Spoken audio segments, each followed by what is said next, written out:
Hello judicial service aspirants, judicial dream की model answer class में आप सबका स्वागत है। आज की इस क्लास में हम जॉइंट हिंदू फैमिली के एक मोस्ट इम्पॉर्टेंट एलिमेंट पर अपना मॉडल आंसर डिस्कस करेंगे और यह समझेंगे कि किसी भी एग्ज़ाम में एग्ज़ामिनर इस क्वेश्चन को कैसे पूछ सकता है। जो आज का टॉपिक है वो जॉइंट हिंदू फैमिली की प्रॉपर्टी से रिलेटेड है और हम अपने आंसर में joint family property and separate property को डिस्कस करेंगे। और किसी भी एग्ज़ाम में एग्जामिनर ये डायरेक्ट पूछ सकता है कि discuss the concept of property under Mitakshara law and explain its various types along with their differences. किसी भी एग्ज़ाम में अगर आपको ये क्वेश्चन आता है तो आपने अपने आंसर में सबसे पहले बताना है कि जॉइंट हिंदू फैमिली के कंसेप्ट को इंडिया में मिताक्षरा लॉ के रूल्स के अकॉर्डिंग गवर्न किया जाता है और इस स्कूल के अकॉर्डिंग जॉइंट हिंदू फैमिली को एग्जिस्टेंस में लाने के लिए एक जॉइंट प्रॉपर्टी की ज़रूरत होती है। बट जब जॉइंट फैमिली एग्जिस्टेंस में आ जाती है तो उसके बाद इस प्रॉपर्टी का होना लाजमी नहीं है, बट कोपार्टनरी में जॉइंट फैमिली प्रॉपर्टी का होना एसेंशियल है। तो इससे हम कह सकते हैं कि जो प्रॉपर्टी है वो जॉइंट हिंदू फैमिली का एक मोस्ट इम्पॉर्टेंट एलिमेंट है जिसे मिताक्षरा लॉ की प्रोविजंस गवर्न करती हैं। और मिताक्षरा लॉ के अकॉर्डिंग जो प्रॉपर्टी है वो दो टाइप की हो सकती है। The first one is joint family property and the second one is self acquired property. अपने आंसर में सबसे पहले जॉइंट फैमिली प्रॉपर्टी को डिस्कस करेंगे और यह बताएंगे कि जॉइंट फैमिली प्रॉपर्टी के कंसेप्ट की एग्जिस्टेंस सदियों से है, फिर भी इस पर कोई भी प्रिसाइज डेफिनेशन ना तो लेजिस्लेशन ने दी है ना ही किसी जुडिशियल प्रोनाउंसमेंट में पाई जाती है। बट अगर साधारण भाषा में कहें तो जॉइंट फैमिली प्रॉपर्टी वो प्रॉपर्टी है जिसमें जॉइंट हिंदू फैमिली के प्रत्येक मेंबर का शेयर होता है और वो इस प्रॉपर्टी में बाय बर्थ राइट एक्वायर करता है। मिताक्षरा लॉ के अकॉर्डिंग जो जॉइंट फैमिली प्रॉपर्टी है वो सर्वाइवरशिप के थ्रू ही डिवॉल्व की जाती है। अगर हम सिंपल भाषा में कहें तो जॉइंट फैमिली प्रॉपर्टी एक बहुत बड़ी रिजर्वायर है जिसमें से प्रत्येक मेंबर अपना कुछ हिस्सा प्राप्त करता है। मिताक्षरा लॉ के अकॉर्डिंग जॉइंट फैमिली प्रॉपर्टी में एंसेस्ट्रल प्रॉपर्टी या फिर जो property with the aid of joint family property से अर्न की गई है या फिर जो property at the cost of joint family property से एक्वायर की गई है, या फिर अगर कोई पार्टनर अपनी सेपरेट प्रॉपर्टी को इस तरह से डील करता है जिससे पूरे मेंबर्स को बेनिफिट हो तो उसे भी हम जॉइंट फैमिली प्रॉपर्टी में कंसीडर करेंगे। अपने आंसर में sources of joint family property को डिस्कस करने के बाद हम एंसेस्ट्रल प्रॉपर्टी के मीनिंग को एक्सप्लेन करेंगे और बताएंगे कि कोई भी प्रॉपर्टी जो एक बच्चा अपने फादर या फिर अपने फादर के फादर या फिर अपने फादर के फादर के फादर से एक्वायर करता है उसे एंसेस्ट्रल प्रॉपर्टी कहते हैं। अगर सिंपल भाषा में कहें तो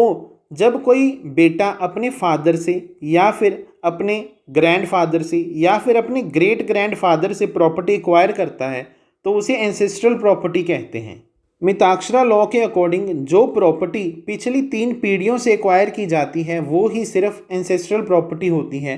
और इसे हम अनऑब्स्ट्रक्टेड हेरिटेज भी कह सकते हैं क्योंकि इस प्रॉपर्टी में चाइल्ड का बाय बर्थ राइट होता है। इस राइट पर ऑनर के ज़िंदा रहने या फिर मरने से कोई इफेक्ट नहीं पड़ता है, इसीलिए इसे अनऑब्स्ट्रक्टेड हेरिटेज कहा जाता है। एंसेस्ट्रल प्रॉपर्टी को डिस्कस करने के बाद हम अपने आंसर में अरुणाचलम वर्सेस मुरुगंधा के केस को डिस्कस करेंगे जिसमें सुप्रीम कोर्ट ने कहा था कि अगर कोई भी चाइल्ड अपने फादर या फिर अपने फादर के फादर या फिर अपने फादर के फादर से प्रॉपर्टी एक्वायर करता है वो ही सिर्फ एंसेस्ट्रल प्रॉपर्टी मानी जाती है, परंतु अगर कोई भी पर्सन और किसी रिलेटिव से प्रॉपर्टी एक्वायर करता है तो वो सेल्फ एक्वायर्ड प्रॉपर्टी मानी जाती है, ना कि एंसेस्ट्रल प्रॉपर्टी मानी जाती है।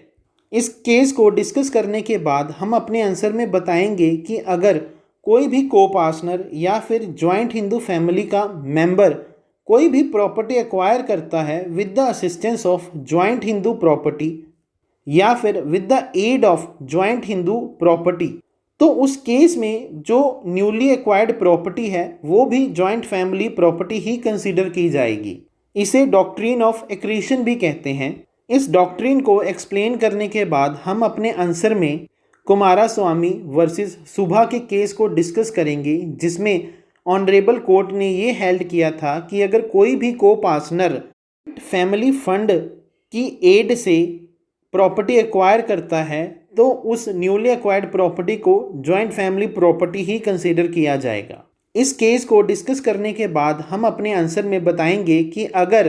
कोई भी को पार्टनर या फिर जॉइंट हिंदू फैमिली का मेंबर कोई भी प्रॉपर्टी एक्वायर करता है but at the cost of joint family property, तो न्यूली एक्वायर्ड प्रॉपर्टी को जॉइंट फैमिली प्रॉपर्टी ही कंसीडर किया जाएगा। इसे समझने के लिए हम एक एग्जाम्पल कोट करते हैं। फॉर एग्जाम्पल, अगर कोई भी को पार्टनर या फिर कोई भी जॉइंट हिंदू फैमिली का मेंबर एक जॉइंट हाउस को बेचकर एक लैंड परचेज करता है तो उस लैंड को हम जॉइंट फैमिली प्रॉपर्टी ही कंसीडर करेंगे। इसे हम डॉक्ट्रिन ऑफ डेट्रीमेंट भी कहते हैं। इसके बाद हम अपने आंसर में बताएंगे कि अगर कोई को पार्टनर अपनी सेल्फ एक्वायर्ड प्रॉपर्टी को जॉइंट फैमिली प्रॉपर्टी के साथ मिक्स कर देता है और उसकी यह इंटेंशन है कि उसकी जो सेल्फ एक्वायर्ड प्रॉपर्टी है वो for the benefit of whole joint Hindu family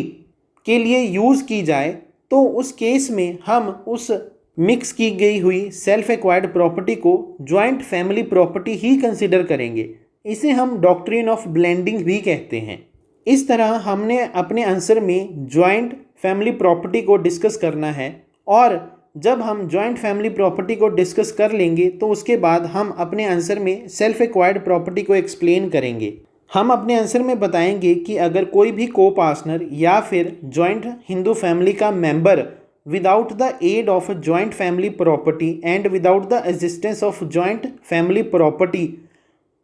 कोई भी प्रॉपर्टी एक्वायर करता है तो उसे हम सेल्फ एक्वायर्ड प्रॉपर्टी कंसीडर करेंगे। अगर हम आम भाषा में कहें कि अगर कोई भी को पार्टनर अपनी एफर्ट से या फिर अपनी खुद के फंड्स को यूज़ करके प्रॉपर्टी एक्वायर करता है तो उसे हम सेल्फ एक्वायर्ड प्रॉपर्टी कंसीडर करते हैं। इसे हम ऑब्स्ट्रक्टेड हेरिटेज भी कहते हैं क्योंकि इस प्रॉपर्टी में किसी भी पर्सन का बाय बर्थ राइट नहीं होता है और यह ऑनर की मर्ज़ी होती है कि वो अपने जीवन में किसी भी व्यक्ति को वो प्रॉपर्टी बाय गिफ्ट दे सके या फिर अपने मरने के बाद जो उस प्रॉपर्टी है उसको उसके हेयर्स बाय सक्सेशन एक्वायर करते हैं। So we can say that कि अगर कोई भी ऑनर जिंदा है तो वो एक हिंड्रेंस क्रिएट करता है, उसके मरने के बाद ही जो दूसरा हेयर है वो राइट एक्वायर कर सकता है। मिताक्षरा स्कूल के अकॉर्डिंग अगर कोई भी पर्सन किसी भी पर्सन से प्रॉपर्टी एक्वायर करता है उसे हम सेल्फ एक्वायर्ड प्रॉपर्टी कहते हैं। बट अगर वो ही पर्सन अपने फादर या फिर अपने ग्रैंडफादर या फिर अपने ग्रेट ग्रैंडफादर से प्रॉपर्टी एक्वायर करता है तो उसे हम एंसेस्ट्रल प्रॉपर्टी कहते हैं। सेल्फ एक्वायर्ड प्रॉपर्टी पर डॉक्ट्रिन ऑफ सर्वाइवरशिप अप्लाई नहीं होता है और इस प्रॉपर्टी को हम बाय टेस्टामेंट्री सक्सेशन या फिर बाय इंटरस्टेट सक्सेशन ही डिवॉल्व कर सकते हैं। सेल्फ एक्वायर्ड प्रॉपर्टी में जो भी गिफ्ट दिया जाता है अपने फादर के द्वारा अपने चाइल्ड को उसे हम सेल्फ एक्वायर्ड प्रॉपर्टी कंसीडर करते हैं, या फिर जब भी किसी सोल को पार्टनर के पास कोई प्रॉपर्टी रह जाती है उसे हम सेपरेट प्रॉपर्टी कंसीडर करते हैं, या फिर जॉइंट फैमिली प्रॉपर्टी में से जो भी इनकम जनरेट हो रही है उसका कुछ पोर्शन हम किसी मेंबर की मेंटेनेंस के लिए दे रहे हैं तो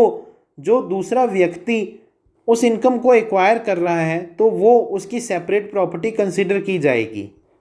इस आंसर में सोर्सेज ऑफ सेपरेट प्रॉपर्टी को डिस्कस करने के बाद हम लास्ट में अपने आंसर को कंक्लूड करेंगे और बताएंगे कि कैसे self acquired property joint family property से अलग है। इस तरह आपको किसी भी एग्ज़ाम में अगर ये क्वेश्चन पूछा जाता है तो आपने अपने आंसर को कुछ इस तरह से ही अटेम्प्ट करना है। और अगर आपको इस आंसर की PDF चाहिए तो आप हमारे व्हाट्सएप या फिर हमारे टेलीग्राम ग्रुप को ज्वाइन करें। और अगर आपको इस टॉपिक पर MCQs की PDF चाहिए तो भी हमारे व्हाट्सएप या फिर हमारे टेलीग्राम ग्रुप को ज्वाइन करें। और अगर आपको हमारी कंसेप्ट क्लासेस समझ में आती हैं और आप इन्हें पसंद भी करते हैं तो हमारी हर एक वीडियो को शेयर करें, हमारे चैनल को सब्सक्राइब करें, फॉलो करें। Thank you.